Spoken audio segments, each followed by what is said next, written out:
अस्सलाम वालेकुम एवरीवन। उम्मीद है आप सब खैरियत से होंगे and welcome to our weekly session which is brought to you by Pakistan stock market updates. So moving toward the session, आज हमारे साथ मौजूद हैं मोहम्मद रिजवान। आइए उन्हें वेलकम करते हैं and will know about today's market. अस्सलाम वालेकुम सर, हाउ आर यू? जी वालेकुम अस्सलाम अरीबा। अल्हम्दुलिल्लाह गुड। तो मूविंग टुवर्ड द सेशन, पहले मैं आप लोगों से को ये बताना चाहूंगी कि अगर आप लोग भी हमारे इन वीकली डेली सेशंस को ज्वाइन करना चाहते हैं तो आप लोगों को भी हमारा प्रीमियम ग्रुप ज्वाइन करना होगा, क्योंकि ये सेशन सिर्फ और सिर्फ हमारे प्रीमियम ग्रुप मेंबर्स के लिए ही होता है। उसके साथ साथ अगर संडे का सेशन आप लोग ज्वाइन करना चाहते हैं जो मोहम्मद रिजवान के साथ होता है, तो उस सेशन को ज्वाइन करने के लिए भी आप लोगों को हमारा open mean free group join करना होगा। तो नीचे दोनों ग्रुप के लिंक जो है आप लोगों को डिस्क्रिप्शन में मिल जाएंगे। सो सर, जैसे कि आज हमने मार्केट में देखा, काफी अच्छी अपसाइड देखी मार्केट में। हमने ऑयल एंड गैस सेक्टर और बैंकिंग सेक्टर्स में काफी अच्छा परफॉर्म करते हुए देखा। तो सर, क्या आपका क्या व्यू है, क्या रीजन है बिहाइंड दिस? तो अगर हम सुबह की वॉकिंग की एक्टिविटी को रिकैप करें तो उसमें हुआ ये था कि मार्केट जो है ना स्टार्ट से अच्छी खुली और फिर बढ़ती चली गई और आगे एक टाइम पे 700-800 पॉइंट प्लस हो गई थी। उसकी सबसे बड़ी वजह ये है अरीबा कि जो मार्केट में सेलिंग का जो प्रेशर था, वो पिछले दिनों में गोरी की सप्लाई, गोरी की एक ईटीएफ फंड था जो हम्म। मुसलसल जो है सेलिंग कर रहा था। तो उसकी सेलिंग एब्जॉर्ब होने के बाद हमने देखा कि आज उसकी सेलिंग ना होने की वजह से मार्केट स्टार्ट में ही अच्छा परफॉर्म कर रही थी। उसके बाद हमने देखा, जब हमने बैंक नबी के रिजल्ट को देखा जो कि तवक्कुआत से बहुत अच्छा, हिस्टोरिकली बहुत अच्छा एवर हाई प्रॉफिट था 35.9 बिलियन रुपीज का, और अच्छा डिविडेंड साल का कम्युलेटिव डिविडेंड 14 रुपये आ चुका है। तो उसकी वजह से तमाम बैंकों ने, यूबीएल ने, बैंक अल्फला ने, मीज़ान ने, बीओपी ने, अस्करी बैंक ने अच्छा कंट्रीब्यूट किया, और इंडेक्स की जो टोटल जो गेन था उसमें कुछ अगर आप देखें तो मेजर कंट्रीब्यूशन है ही बैंक की तरफ से। तकरीबन कोई उन्होंने पॉजिटिव कोई 126 और 127 पॉइंट कंट्रीब्यूट किए। इसके अलावा हमने देखा कि फर्टिलाइजर में भी थोड़ी बहुत एक्टिविटी थी। हाउएवर ऑयल में ओजीसी और पीपीएल जिसमें डिविडेंड की स्टोरी है, और आज आर्टिकल भी आया था बिजनेस रिपोर्टर का कि उसमें जो है उन्होंने समरी भेज दी है to ministry of from ministry of finance to IMF. इसमें अब फर्दर अप्रूवल आईएमएफ के हाथ में है। तो अगर वो आ जाती है तो उसकी वजह से हमने ओजी और पीपीएल में भी एक अच्छी एक्टिविटी आ जाती, हेल्दी एक्टिविटी देखी। Okay sir. Sir, pharma sector के बारे में बताइएगा कि फार्मा सेक्टर में ने लोगों को काफी कॉन्फिडेंस जो है वो काफी लूज हो गया है फार्मा सेक्टर को लेके, और काफी मायूस भी किया इन्वेस्टर्स को। तो sir, what is the basic reason? अगर फार्मा सेक्टर के हवाले से ये है कि अभी इस वक्त जो है डॉलर जो है खैर ऑल दो कंट्रोल में है, बट इंटरेस्ट रेट क्योंकि नहीं घटा, नहीं कम हुआ तो बहुत लोगों को थी। तो फार्मास्यूटिकल सेक्टर में दो चीज़ों का बहुत ज़्यादा इम्पैक्ट होता है। एक तो ये है कि उसका जो हार्डशिप अलाउंस है वो बहुत तेजी से बढ़ता रहे, क्योंकि अभी तक ऐसा नहीं हुआ, और दूसरा उसका जो है डॉलर से लिंक होता है क्योंकि ज़्यादा रॉ मटेरियल वहाँ से हो रहा होता है। तीसरी चीज़, इंटरेस्ट रेट सेंसिटिव भी होते हैं सेक्टर, तो वहां पर भी हमें कोई बहुत ज्यादा पॉजिटिव एक्साइटमेंट नहीं दिखी। इसकी वजह से हमने देखा कि फार्मास्यूटिकल सेक्टर ने ना तो परफॉर्म किया और ना भी शॉर्ट टर्म में लग रहा है कि वो हाफ एक्टिविटी होगी। हवेवर कुछ अच्छी कंपनियां हैं जो अच्छा खासा करेक्ट हो चुकी है फार्मास्यूटिकल में, तो उनको देखा जा सकता है, जिसमें एबर्ट हो गया, सीपीएचएल हो गया, फेरोज हो गया, हाईनून हो गया। ये वो कंपनी है जिनकी अर्निंग और पे आउट बेहतर होते हैं, तो इनको देखा जा सकता है। अच्छा, जैसे सीमेंट सेक्टर में काफी एक्टिविटी सीमेंट सेक्टर भी काफी लूज हो गई है, तो इसमें तो आप 22% इंटरेस्ट रेट है। तो सर, सीमेंट और स्टील सेक्टर ने मार्केट को किस तरह अफेक्ट किया है? सीमेंट सेक्टर ने मार्केट को बहुत ज्यादा अफेक्ट इसलिए नहीं किया इंडेक्स में, क्योंकि इसका जो वेट है वो इंडेक्स में कोई बहुत ज्यादा नहीं है। ज्यादा वेट सीमेंट, ईएनपी और बैंक का है। और हमने देखा कि 2000, अगर हम कंपेयर करें 2015, 16, 17 की रैलीज का, तो उसमें सीमेंट परफॉर्म करता था।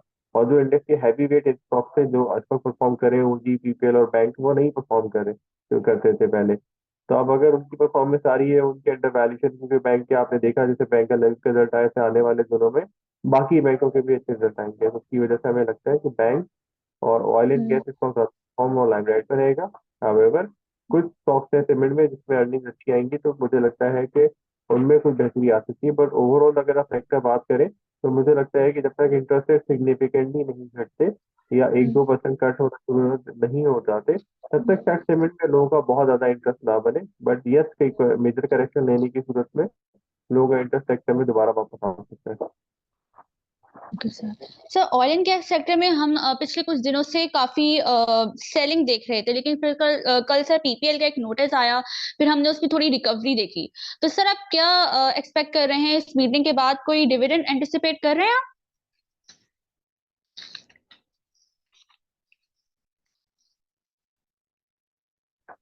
जी, एक्चुअली ओजीडीसी और पीपीएल के अंदर जो है हमने इसलिए देखा, हमने आपको अपने स्टार्ट में बताया था कि ओजीडीसी और पीपीएल के अंदर जो है डिविडेंड के हवाले से जो है खबरें थी। फिर जब हमें लगा कि और इसमें बोरे की कुछ फॉरन इंस्टीट्यूशनल एक्सपेंसेस की भी ना कोई सप्लाई थी, तो उसकी वजह से जो है हमने देखा कि थोड़ा सा वो प्रेशर में रहा और 3 4 सेशन में वो मुझे करेक्ट हुआ। आपको स्टार्ट में हमने जैसे बताया कि ओजीडीसी और पीपीएल में, क्योंकि आज बोरे की को खास मेजर सेलिंग हमें नहीं दिखी, कल भी हमने जो क्वांटम था वो फेड होता हुआ देखा था फॉरेन सेलिंग का, उसकी वजह से आज उजी और पीपीएल ने बेहतर परफॉर्म किया, क्योंकि आज आर्टिकल भी आया कि मिनिस्ट्री की तरफ से और एनर्जी मिनिस्ट्री की तरफ से ये जो समरी है वो मूव हो गई है टू द आईएमएफ। अब आईएमएफ के हाथ में कि वो कब हमें अप्रूवल देता है और किस शेप में किस तरह से अप्रूवल देता है। अच्छा सर। सर टेक्नोलॉजी सेक्टर के हवाले से भी बता दिया, क्योंकि टेक्नोलॉजी सेक्टर भी मार्केट में उस तरीके से परफॉर्म नहीं कर रहा। और ये एक खबरें भी आ रही हैं कि आईटी सेक्टर का जो लेवल है वो एक्सपोर्ट बढ़ गई है। तो सर आपको क्या लगा है, करंट इंडेक्स पर टेक्नोलॉजी सेक्टर को देखना चाहिए? मुझे लगता है इसमें जो है अभी कोई बहुत ज्यादा पॉजिटिव सरप्राइजेस नहीं आएंगे अर्निंग के हवाले से, तो मुझे लगता है कि थोड़ा बहुत चल सकता है इंडेक्स के साथ, बट कोई बहुत ज्यादा फोकस में या लाइमलाइट में नहीं है इसमें। सच है सर। बैंक्स में हमने जैसे देखा एचबीएल, क्योंकि एचबीएल भी काफी अच्छा परफॉर्म कर रहा है, बीआईपीएल भी काफी अच्छा परफॉर्म कर रहा है करेक्शन के बाद भी। तो सर आप कैसे रिजल्ट्स आप एंटिसिपेट कर रहे हैं? और बैंक अल्फिला की भी मीटिंग भी है कल, तो सर आपका क्या व्यू है?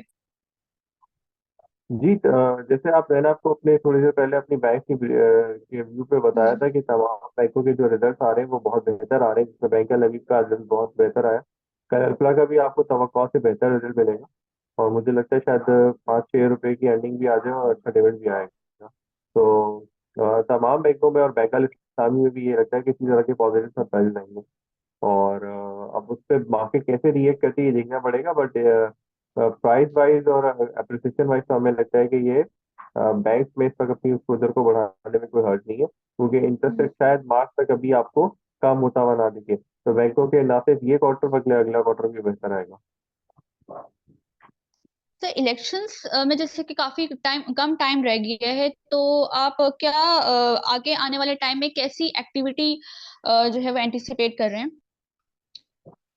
जी देखिए, इस वक्त जो है इलेक्शन में जो टाइम रह गया, अब इलेक्शन के ऊपर तो मार्केट इस तरह से परफॉर्म नहीं करी, और आपने आज देखा जो मार्केट का सेंटीमेंट मिक्स शुरू में पॉजिटिव हुआ फिर करेक्शन आ गया, इसकी यही रीजन है कि लोग जो है अपनी फ्रेश इन्वेस्टमेंट को करने से पहले एक दफा इलेक्शन के बाद बनने वाली गवर्नमेंट और उसकी पॉलिसीज को देखकर फिर अपने आगे आने वाले फैसलों का जो है डायरेक्शन करेंगे, मतलब देखेंगे कि मार्केट में क्या डायरेक्शन बनती है या क्या उनको सूट करता है।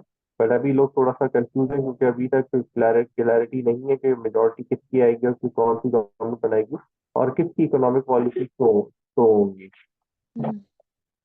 तो सर रिफाइनरीज के हवाले से बता दीजिएगा कि आपका क्या व्यू है रिफाइनरीज के हवाले से, और पीआरएल का किस तरीके का रिजल्ट जो है तो वो एक्सपेक्ट कर रहे हैं? जी, रिफाइनरी में मेरे ख्याल से कोई खास डेवलपमेंट नहीं है, और आई गेस हम्म। थोड़ा सा आज इसमें एक्टिविटी आई थी, खासतौर पे एटीआरएल वगैरह में थोड़ी पॉजिटिव एक्टिविटी आई थी। आने वाले दिनों में एक नॉर्मल सा रिजल्ट आ सकता है, तो मार्केट में मेरे ख्याल से कोई खास एक्साइटमेंट ये को खास, क्योंकि जो रिफाइनरी सेक्टर में अभी भी कुछ चीजें पेंडिंग है और अभी तक किसी ने कोई एक्सपेंशन की कोई खास चीज अनाउंस नहीं की है, तो मेरा रिफाइनरी में व्यू थोड़ा सा न्यूट्रल सही है। Okay sir. सर सेशन को रैप अप करने से पहले मैं पार्टिसिपेंट से रिक्वेस्ट करूंगी, अगर कोई भी आपकी क्वेरी हो तो आप सर रिजवान से माइक ऑन करके पूछ सकते हैं। अस्सलाम वालेकुम जी। मेरा नाम डॉक्टर अहमद है। साजगार इंजीनियरिंग के बारे में पूछना था। आज उसकी अर्निंग्स आई हैं, तो आप क्या एक्सपेक्ट करते हैं और लॉन्ग टर्म होल्ड के लिए क्या अच्छा एक एंट्री पॉइंट होगा? ये साजगार इंजीनियरिंग लॉन्ग टर्म इनकी का तो खैर पॉइंट थोड़ा सा भी है, फिर वो स्पेसिफिक टू ये हो जाएगा कि हम आपको इनके एक बता रहे हैं। इनके मकसद ये होता है कि आपको थोड़ा ब्रॉडर गाइडेंस देते हैं। कंपनी ऑटो सेक्टर के अंदर और तो कुछ नहीं हो रहा, बट हैवल के आने के बाद से ना इसकी साजगार की ना सिर्फ अर्निंग बल्कि सेल्स काफी ज्यादा बेहतर है, बल्कि 4 4 महीने का वेटिंग टाइम है। तो मेरा ख्याल है ये जो सरप्राइज नंबर है या रिजल्ट बेहतर है, ये रिपीट करता रहेगा। और आने वाले क्वार्टर में भी आपको ये नंबर अच्छे रहेंगे, क्योंकि कैपेसिटी में अभी बहुत जगह है। सिर्फ इम्पोर्ट कम होने की वजह से जो है इनकी अर्निंग में आपको लग रहा है। तो मुझे लगता है कि इसका जो प्रीमियम है या जो है ये इस एंटिसिपेशन पे कि कभी भी गवर्नमेंट अगर डॉलर की इंफ्लोस होने की वजह से एलसीज को प्रॉपर्ली और खोलती है, तो उस सूरत में यकीनन जो है साजगार और बेहतर परफॉर्म कर सकता है। क्योंकि इस वक्त उसके पास 24,000 गाड़ियां बनाने की साल में कैपेसिटी है, जो कि वो बना मुश्किल से जो है 3,500 4,000 गाड़ियां है, because of the import restriction. Thank you.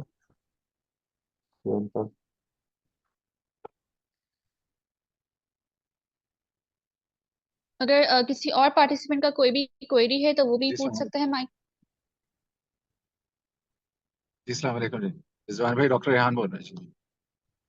जी वालेकुम सलाम जी डॉक्टर साहब। रिजवान भाई ये फूड सेक्टर के अंदर क्या हालात हैं, स्पेशली एमएफएल को कैसे देखते हैं आप?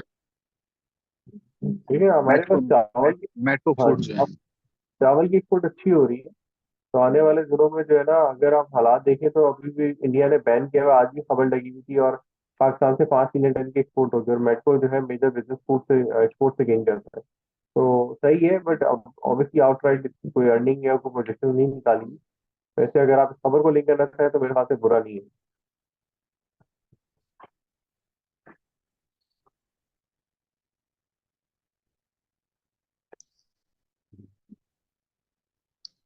के नाउ सेशन को रैप अप करते हुए मैं thank you so much sir Rizwan, आपने हमारे लिए अपना वैल्यूएबल टाइम निकाला, and thank you so much. आप आगे आने वाले सेशंस में आपसे मुलाकात होगी। अपना ख्याल रखिएगा। अल्लाह अल्लाह हाफिज, थैंक यू। हाफिज।